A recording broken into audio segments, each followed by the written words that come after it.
News, सच जरूरी है। नमस्कार दर्शकों, मैं हूं मीनल। ब्रेक के बाद आपका स्वागत है देश प्रदेश की खबरों में।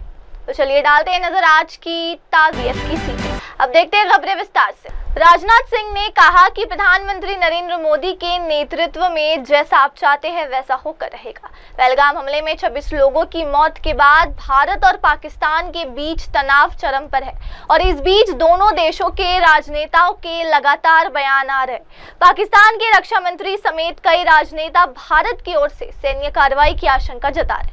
भारत में भी लगातार ऐसे बयान आ रहे हैं जिनमें पाकिस्तान के खिलाफ कड़ी कार्रवाई किए जाने की मांग की जा रही है।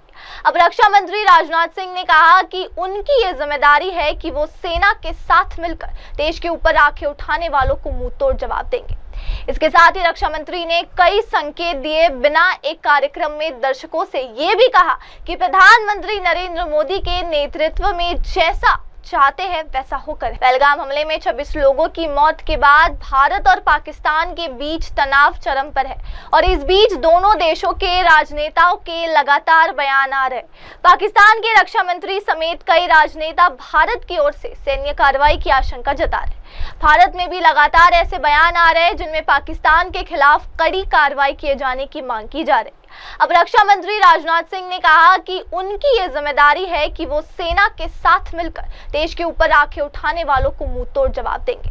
इसके साथ ही रक्षा मंत्री ने कई संकेत दिए बिना एक कार्यक्रम में दर्शकों से ये भी कहा कि प्रधानमंत्री नरेंद्र मोदी के नेतृत्व में जैसा चाहते हैं वैसा होकर। पहलगाम हमले में 26 लोगों की मौत के बाद भारत और पाकिस्तान के बीच तनाव चरम पर है और इस बीच दोनों देशों के राजनेताओं के लगातार बयान आ रहे हैं। पाकिस्तान के रक्षा मंत्री समेत कई राजनेता भारत की ओर से सैन्य कार्रवाई की आशंका जता रहे हैं।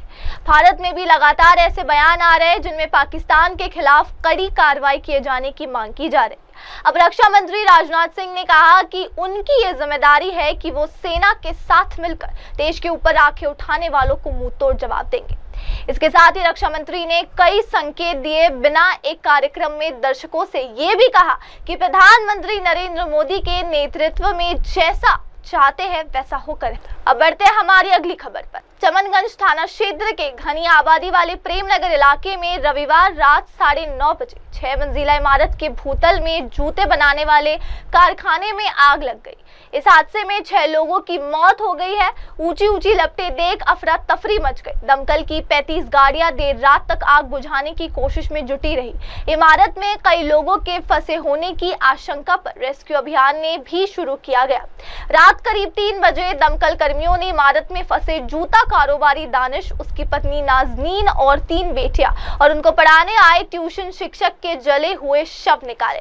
शॉर्ट सर्किट से आग लगने का अंदेशा जताया जा रहा है। प्रेमनगर में दानिश की 6 मंजिला इमारत है। इसमें दानिश और उसके भाई कासिफ का भी परिवार रहता है। भूतल पर दानिश का मिलिट्री के जूते बनाने का कारखाना है। इसके ऊपर गोदाम है। इमारत के अन्य तलों में जूते रखे गए हैं। रविवार को कारखाना बंद था। रात करीब 9:30 बजे कारखाने में आग लगी। आग को बढ़ता देख इमारत में रह रहे परिवार के लोग जान बचाकर भागे। सूचना पर मुख्य अग्निशमन अधिकारी दीपक शर्मा दमकल की कई गाड़ियों के साथ मौके पर पहुंचे। 200 मीटर के दायरे को सील कर देर रात तक आग बुझाने के साथ ही बचाव अभियान शुरू कर दिया गया। एहतियातन आसपास की इमारतों को खाली कराया गया। सूचना पर एडीएम राजेश सिंह के अलावा 1 दर्जन से ज्यादा थाने का फोर्स मौके पर पहुंच गया। देर रात आग बुझाने का काम जारी था। एसडीआरएफ को भी मौके पर बुला लिया गया था। इमारत में आग लगने से दरारें भी पड़ गई। हालांकि समाचार एजेंसियां एएनआई के मुताबिक हादसे में 5 लोगों की जान चली गई है। इस हादसे में 6 लोगों की मौत हो गई है। ऊंची ऊंची लपटें देख अफरा तफरी मच गई। दमकल की 35 गाड़ियां देर रात तक आग बुझाने की कोशिश में जुटी रही। इमारत में कई लोगों के फंसे होने की आशंका पर रेस्क्यू अभियान ने भी शुरू किया गया। रात करीब 3 बजे दमकल कर्मियों ने इमारत में फंसे जूता कारोबारी दानिश, उसकी पत्नी नाजनीन और 3 बेटियां और उनको पढ़ाने आए ट्यूशन शिक्षक के जले हुए शव निकाले। शॉर्ट सर्किट से आग लगने का अंदेशा जताया जा रहा है। प्रेमनगर में दानिश की 6 मंजिला इमारत है। इसमें दानिश और उसके भाई कासिफ का भी परिवार रहता है। भूतल पर दानिश का मिलिट्री के जूते बनाने का कारखाना है। इसके ऊपर गोदाम है। इमारत के अन्य तलों में जूते रखे गए हैं। रविवार को कारखाना बंद था। रात करीब 9:30 बजे कारखाने में आग लगी। आग को बढ़ता देख इमारत में रह रहे परिवार के लोग जान बचाकर भागे। सूचना पर मुख्य अग्निशमन अधिकारी दीपक शर्मा दमकल की कई गाड़ियों के साथ मौके पर पहुंचे। 200 मीटर के दायरे को सील कर देर रात तक आग बुझाने के साथ ही बचाव अभियान शुरू कर दिया गया। एहतियातन आसपास की इमारतों को खाली कराया गया। सूचना पर एडीएम राजेश सिंह के अलावा 1 दर्जन से ज्यादा थाने का फोर्स मौके पर पहुंच गया। देर रात आग बुझाने का काम जारी था। एसडीआरएफ को भी मौके पर बुला लिया गया था। इमारत में आग लगने से दरारें भी पड़ गई। हालांकि समाचार एजेंसियां एएनआई के मुताबिक हादसे में 5 लोगों की जान चली गई है। इस हादसे में 6 लोगों की मौत हो गई है। ऊंची ऊंची लपटें देख अफरा तफरी मच गई। दमकल की 35 गाड़ियां देर रात तक आग बुझाने की कोशिश में जुटी रही। इमारत में कई लोगों के फंसे होने की आशंका पर रेस्क्यू अभियान ने भी शुरू किया गया। रात करीब 3 बजे दमकल कर्मियों ने इमारत में फंसे जूता कारोबारी दानिश, उसकी पत्नी नाजनीन और 3 बेटियां और उनको पढ़ाने आए ट्यूशन शिक्षक के जले हुए शव निकाले। शॉर्ट सर्किट से आग लगने का अंदेशा जताया जा रहा है। प्रेमनगर में दानिश की 6 मंजिला इमारत है। इसमें दानिश और उसके भाई कासिफ का भी परिवार रहता है। भूतल पर दानिश का मिलिट्री के जूते बनाने का कारखाना है। इसके ऊपर गोदाम है। इमारत के अन्य तलों में जूते रखे गए हैं। रविवार को कारखाना बंद था। रात करीब 9:30 बजे कारखाने में आग लगी। आग को बढ़ता देख इमारत में रह रहे परिवार के लोग जान बचाकर भागे। सूचना पर मुख्य अग्निशमन अधिकारी दीपक शर्मा दमकल की कई गाड़ियों के साथ मौके पर पहुंचे। 200 मीटर के दायरे को सील कर देर रात तक आग बुझाने के साथ ही बचाव अभियान शुरू कर दिया गया। एहतियातन आसपास की इमारतों को खाली कराया गया। सूचना पर एडीएम राजेश सिंह के अलावा 1 दर्जन से ज्यादा थाने का फोर्स मौके पर पहुंच गया। देर रात आग बुझाने का काम जारी था। एसडीआरएफ को भी मौके पर बुला लिया गया था। इमारत में आग लगने से दरारें भी पड़ गई। हालांकि समाचार एजेंसियां एएनआई के मुताबिक हादसे में 5 लोगों की जान चली गई है। अब दर्शकों डालते हैं नजर हमारी अगली खबर। प्रदेश के 5 मेडिकल कॉलेजों पर राष्ट्रीय चिकित्सा आयोग ने 50-50 हजार रुपए का जुर्माना लगाया। ये जुर्माना वार्षिक घोषणा पत्र जमा नहीं करने की वजह से लगाया गया है। चेतावनी दी गई है कि वार्षिक घोषणा पत्र के साथ 3.5 लाख रुपए की फीस और 50,000 रुपए जुर्माना 9 मई तक जमा कर देना है। अन्यथा वर्ष 2025-26 की एमबीबीएस की सीटों को मान्यता नहीं दी जाएगी। इससे चिकित्सा शिक्षा विभाग में हलचल मची हुई है। प्रदेश के सभी मेडिकल कॉलेजों को हर साल वार्षिक घोषणा पत्र देना होता है। इसमें एमबीबीएस की सीटों के आधार पर कॉलेज में आधारभूत सुविधाएं, संकाय सदस्यों की संख्या, लैब आदि का ब्यौरा देना होता है। वार्षिक घोषणा पत्र के आधार पर एमएमसी की टीम मौका मुआयना कर रही है, फिर संबंधित कॉलेज की एमबीबीएस की सीटों को मान्यता देती है। एनएमसी की ओर से जारी नोटिस में बताया गया है कि देश के 15 मेडिकल कॉलेजों ने अभी तक वार्षिक घोषणा पत्र जमा नहीं कराया है। इसमें सर्वाधिक 5 उत्तर प्रदेश के हैं। एनएमसी ने कॉलेजों के प्रधानाचार्यों व विभागीय अधिकारियों को भी पत्र भेजा है। इसमें चेतावनी दी है कि वार्षिक घोषणा पत्र जमा करने के लिए पोर्टल खोला जा रहा है। 9 मई तक हर कॉलेज को घोषणा पत्र के साथ ही फीस के रूप में 3.5 लाख और 50,000 रुपए जुर्माना जमा करना है। इसके बाद सुनवाई नहीं होगी। संबंधित कॉलेजों की एमबीबीएस की सीटें को अगले सत्र के लिए मान्यता नहीं दी जाएगी। इस नोटिस के पहुंचते ही चिकित्सा शिक्षा विभाग में हलचल मच चुकी है। संबंधित कॉलेजों के प्रधानाचार्यों पर कार्रवाई की तलवार लटक रही है। जुर्माना वार्षिक घोषणा पत्र जमा नहीं करने की वजह से लगाया गया है। चेतावनी दी गई है कि वार्षिक घोषणा पत्र के साथ 3.5 लाख रुपए की फीस और 50,000 रुपए जुर्माना 9 मई तक जमा कर देना है। अन्यथा वर्ष 2025-26 की एमबीबीएस की सीटों को मान्यता नहीं दी जाएगी। इससे चिकित्सा शिक्षा विभाग में हलचल मची हुई है। प्रदेश के सभी मेडिकल कॉलेजों को हर साल वार्षिक घोषणा पत्र देना होता है। इसमें एमबीबीएस की सीटों के आधार पर कॉलेज में आधारभूत सुविधाएं, संकाय सदस्यों की संख्या, लैब आदि का ब्यौरा देना होता है। वार्षिक घोषणा पत्र के आधार पर एमएमसी की टीम मौका मुआयना कर रही है, फिर संबंधित कॉलेज की एमबीबीएस की सीटों को मान्यता देती है। एनएमसी की ओर से जारी नोटिस में बताया गया है कि देश के 15 मेडिकल कॉलेजों ने अभी तक वार्षिक घोषणा पत्र जमा नहीं कराया है। इसमें सर्वाधिक 5 उत्तर प्रदेश के हैं। एनएमसी ने कॉलेजों के प्रधानाचार्यों व विभागीय अधिकारियों को भी पत्र भेजा है। इसमें चेतावनी दी है कि वार्षिक घोषणा पत्र जमा करने के लिए पोर्टल खोला जा रहा है। 9 मई तक हर कॉलेज को घोषणा पत्र के साथ ही फीस के रूप में 3.5 लाख और 50,000 रुपए जुर्माना जमा करना है। इसके बाद सुनवाई नहीं होगी। संबंधित कॉलेजों की एमबीबीएस की सीटें को अगले सत्र के लिए मान्यता नहीं दी जाएगी। इस नोटिस के पहुंचते ही चिकित्सा शिक्षा विभाग में हलचल मच चुकी है।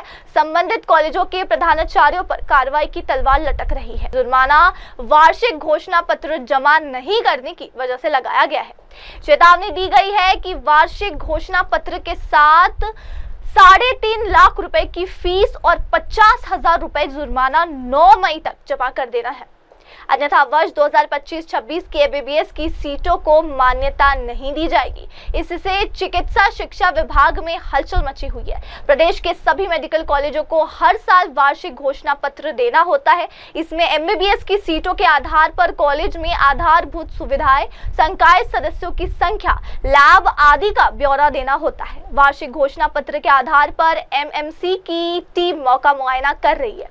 फिर संबंधित कॉलेज की एमबीबीएस की सीटों को मान्यता देती है। एनएमसी की ओर से जारी नोटिस में बताया गया है कि देश के 15 मेडिकल कॉलेजों ने अभी तक वार्षिक घोषणा पत्र जमा नहीं कराया है। इसमें सर्वाधिक 5 उत्तर प्रदेश के हैं। एनएमसी ने कॉलेजों के प्रधानाचार्यों व विभागीय अधिकारियों को भी पत्र भेजा है।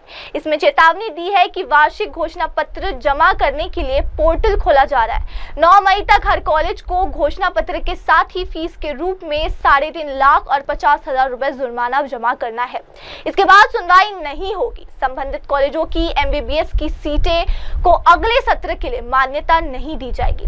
इस नोटिस के पहुंचते ही चिकित्सा शिक्षा विभाग में हलचल मच चुकी है। संबंधित कॉलेजों के प्रधानाचार्यों पर कार्रवाई की तलवार लटक रही है। अब डालते हैं नजर हमारी अगली खबर। जम्मू कश्मीर के पूंछ जिले के सुरनकोट सेक्टर में हरी मारोटो गांव में एक ठिकाने का भांडाफोड़ हुआ, जिसमें 5 आईईडी बरामद किए गए। पहलगाम आतंकी हमले के बाद से नियंत्रण रेखा पर लगातार पाकिस्तान की ओर से संघर्ष विराम का उल्लंघन किया जा रहा है। पहलगाम हमले के बाद बीती रात पाकिस्तान ने लगातार 11वें दिन संघर्ष विराम का उल्लंघन किया। सेना ने मिली जानकारी के अनुसार 4 मई को 2025 की रात को पाकिस्तानी सेना की चौकियों ने जम्मू कश्मीर के कुपवाड़ा, बारामूला, पूंछ, राजौरी, मेंढर, नौशेरा, सुंदरबनी और अखनूर के आसपास के इलाकों में नियंत्रण रेखा के पार बिना उकसावे के छोटे हथियारों से गोलीबारी की थी। भारतीय सेना ने तुरंत और उचित जवाब दिया। सेना के अधिकारियों का कहना है कि पहलगाम आतंकी हमले और भारत के सिंधु जल संधि को निलंबित करते समेत कई कूटनीतिक कदमों के ऐलान के बाद से पाकिस्तान बिना उकसावे के गोलीबारी कर संघर्ष विराम का उल्लंघन कर रहा है। हालिया गोलीबारी की घटनाएं कुपवाड़ा, बारामूला, पूंछ, राजौरी, मेंढर, नौशेरा, सुंदरबनी और अखनूर सेक्टरों में हुई। भारतीय सेना ने भी गोलीबारी का तुरंत और उचित जवाब दिया। रविवार देर रात यानी लगातार 11वीं रात भी पाकिस्तानी सेना ने नियंत्रण रेखा से सटी जिले के कृष्णा घाटी, सालोत्री और कड़ी क्षेत्र में भारतीय सेना अग्रिम चौकियों को निशाना बनाकर गोलीबारी की। इसका सुरक्षा बलों ने मुंह तोड़ जवाब दिया, जिसमें 5 आईईडी बरामद किए गए। पहलगाम आतंकी हमले के बाद से नियंत्रण रेखा पर लगातार पाकिस्तान की ओर से संघर्ष विराम का उल्लंघन किया जा रहा है। पहलगाम हमले के बाद बीती रात पाकिस्तान ने लगातार 11वें दिन संघर्ष विराम का उल्लंघन किया। सेना ने मिली जानकारी के अनुसार 4 मई को 2025 की रात को पाकिस्तानी सेना की चौकियों ने जम्मू कश्मीर के कुपवाड़ा, बारामूला, पूंछ, राजौरी, मेंढर, नौशेरा, सुंदरबनी और अखनूर के आसपास के इलाकों में नियंत्रण रेखा के पार बिना उकसावे के छोटे हथियारों से गोलीबारी की थी। भारतीय सेना ने तुरंत और उचित जवाब दिया।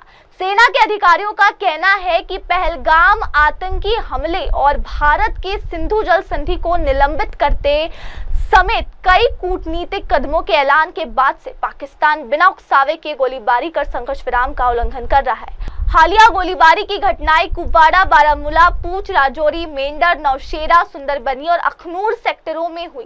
भारतीय सेना ने भी गोलीबारी का तुरंत और उचित जवाब दिया। रविवार देर रात यानी लगातार 11वीं रात भी पाकिस्तानी सेना ने नियंत्रण रेखा से सटी जिले के कृष्णा घाटी, सालोत्री और कड़ी क्षेत्र में भारतीय सेना अग्रिम चौकियों को निशाना बनाकर गोलीबारी की। इसका सुरक्षा बलों ने मुंह तोड़ जवाब दिया, जिसमें 5 IED बरामद किए गए। पहलगाम आतंकी हमले के बाद से नियंत्रण रेखा पर लगातार पाकिस्तान की ओर से संघर्ष विराम का उल्लंघन किया जा रहा है।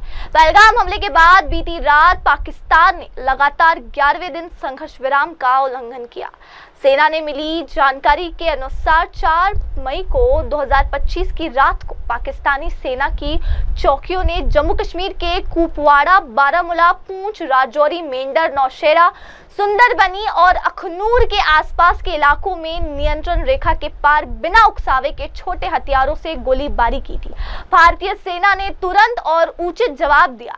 सेना के अधिकारियों का कहना है कि पहलगाम आतंकी हमले और भारत के सिंधु जल संधि को निलंबित करते समेत कई कूटनीतिक कदमों के ऐलान के बाद से पाकिस्तान बिना उकसावे के गोलीबारी कर संघर्ष विराम का उल्लंघन कर रहा है। हालिया गोलीबारी की घटनाएं कुपवाड़ा, बारामूला, पूंछ, राजौरी, मेंढर, नौशेरा, सुंदरबनी और अखनूर सेक्टरों में हुई। भारतीय सेना ने भी गोलीबारी का तुरंत और उचित जवाब दिया। रविवार देर रात यानी लगातार 11वीं रात भी पाकिस्तानी सेना ने नियंत्रण रेखा से सटी जिले के कृष्णा घाटी, सालोत्री और कड़ी क्षेत्र में भारतीय सेना अग्रिम चौकियों को निशाना बनाकर गोलीबारी की। इसका सुरक्षा बलों ने मुंह तोड़ जवाब दिया। दर्शकों, अब चलते हैं हमारी अगली खबर पर। जम्मू कश्मीर की वह पवित्र भूमि जहां हर साल लाखों श्रद्धालु मां वैष्णो देवी के दरबार में हाजिरी लगाने आते हैं, इस वर्ष असामान्य सन्नाटे जूझ रही है। महाकुंभ में श्रद्धालुओं की बदली प्राथमिकता और अब पहलगाम में हुए आतंकी हमले ने उनकी संख्या गिरा दी। इसका असर पूरे कटरा नगर के व्यापार, पर्यटन व स्थानीय रोजगार पर पड़ा है। जनवरी-फरवरी में प्रयागराज में आयोजित महाकुंभ ने श्रद्धालुओं की प्राथमिकता बदल दी। अधिकांश भक्त पहले गंगा स्नान और कुंभ के आयोजन की ओर आकर्षित हुए। होली के बाद श्रद्धालुओं का रुझान माता की धाम की ओर फिर बढ़ा, मगर पहलगाम में हुए आतंकी हमले ने हालात फिर बिगाड़ दिए। डर और असुरक्षा की भावना के कारण हजारों लोगों ने अपनी यात्रा रद्द कर दी। होटल बुकिंग का 70-80% हिस्सा एक झटके में खाली हो गया। होली के बाद जहां प्रतिदिन 35,000 से 40,000 श्रद्धालु मां वैष्णो देवी के दर्शन के लिए पहुंच रहे थे, अब यहां संख्या घटकर प्रतिदिन 12,000 से 15,000 के बीच रह गई। कटरा के चौक चौराहे, धर्मशालाएं, होटल और बाजार लगभग वीरान है। जहां श्रद्धालुओं की चहल पहल रहती थी, वहां दुकानदार ग्राहक का इंतजार करते बैठे हैं। होटल एसोसिएशन के प्रधान राकेश वजीर, उप प्रधान वीरेंद्र केसर एवं होटल संचालकों ने बताया कि ऐसी स्थिति कई वर्षों में नहीं देखी गई। वीकेंड को छोड़ दे तो अब कई होटल 1 या 2 कमरों तक सीमित बुकिंग पर चल रहे हैं। महाकुंभ में श्रद्धालुओं की बदली प्राथमिकता और अब पहलगाम में हुए आतंकी हमले ने उनकी संख्या गिरा दी। इसका असर पूरे कटरा नगर के व्यापार, पर्यटन व स्थानीय रोजगार पर पड़ा है। जनवरी-फरवरी में प्रयागराज में आयोजित महाकुंभ ने श्रद्धालुओं की प्राथमिकता बदल दी। अधिकांश भक्त पहले गंगा स्नान और कुंभ के आयोजन की ओर आकर्षित हुए। होली के बाद श्रद्धालुओं का रुझान माता की धाम की ओर फिर बढ़ा, मगर पहलगाम में हुए आतंकी हमले ने हालात फिर बिगाड़ दिए। डर और असुरक्षा की भावना के कारण हजारों लोगों ने अपनी यात्रा रद्द कर दी। होटल बुकिंग का 70-80% हिस्सा एक झटके में खाली हो गया। होली के बाद जहां प्रतिदिन 35,000 से 40,000 श्रद्धालु मां वैष्णो देवी के दर्शन के लिए पहुंच रहे थे, अब यहां संख्या घटकर प्रतिदिन 12,000 से 15,000 के बीच रह गई। कटरा के चौक चौराहे, धर्मशालाएं, होटल और बाजार लगभग वीरान है।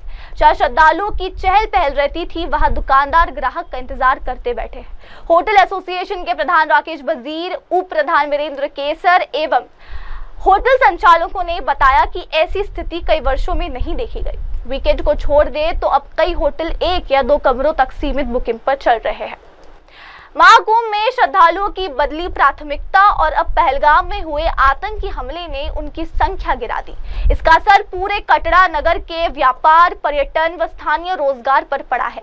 जनवरी फरवरी में प्रयागराज में आयोजित महाकुंभ ने श्रद्धालुओं की प्राथमिकता बदल दी। अधिकांश भक्त पहले गंगा स्नान और कुंभ के आयोजन की ओर आकर्षित हुए। होली के बाद श्रद्धालुओं का रुझान माता की धाम की ओर फिर बढ़ा, मगर पहलगाम में हुए आतंकी हमले ने हालात फिर बिगाड़ दिए। डर और असुरक्षा की भावना के कारण हजारों लोगों ने अपनी यात्रा रद्द कर दी। होटल बुकिंग का 70-80% हिस्सा एक झटके में खाली हो गया। होली के बाद जहां प्रतिदिन 35,000 से 40,000 श्रद्धालु मां वैष्णो देवी के दर्शन के लिए पहुंच रहे थे, अब यहां संख्या घटकर प्रतिदिन 12,000 से 15,000 के बीच रह गई। कटरा के चौक चौराहे, धर्मशालाएं, होटल और बाजार लगभग वीरान है। जहां श्रद्धालुओं की चहल पहल रहती थी, वहां दुकानदार ग्राहक का इंतजार करते बैठे हैं। होटल एसोसिएशन के प्रधान राकेश वजीर, उप प्रधान वीरेंद्र केसर एवं होटल संचालकों ने बताया कि ऐसी स्थिति कई वर्षों में नहीं देखी गई। वीकेंड को छोड़ दे तो अब कई होटल 1 या 2 कमरों तक सीमित बुकिंग पर चल रहे हैं।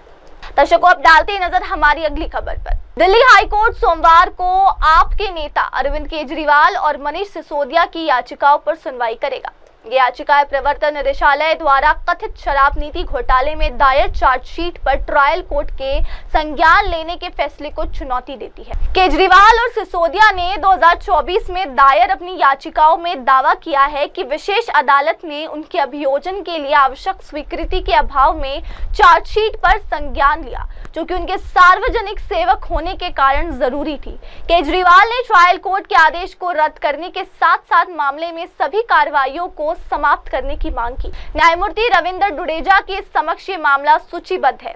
हाईकोर्ट ने केजरीवाल की याचिका पर 21 नवंबर 2024 को और सिसोदिया की याचिका पर 2 दिसंबर 2024 को ईडी को नोटिस जारी किया। सुप्रीम कोर्ट ने केजरीवाल को मनी लॉन्ड्रिंग मामले में 12 जुलाई 2024 को अंतरिम जमानत और सीबीआई मामले में 13 सितंबर 2025 को जमानत दी थी। वहीं सिसोदिया को 9 अगस्त 2024 को ईडी और सीबीआई दोनों मामलों में जमानत मिली थी। सीबीआई और ईडी के अनुसार शराब नीति में संशोधन के दौरान अनियमितताएं की कई और लाइसेंस धारकों को अनुचित लाभ पहुंचाया गया।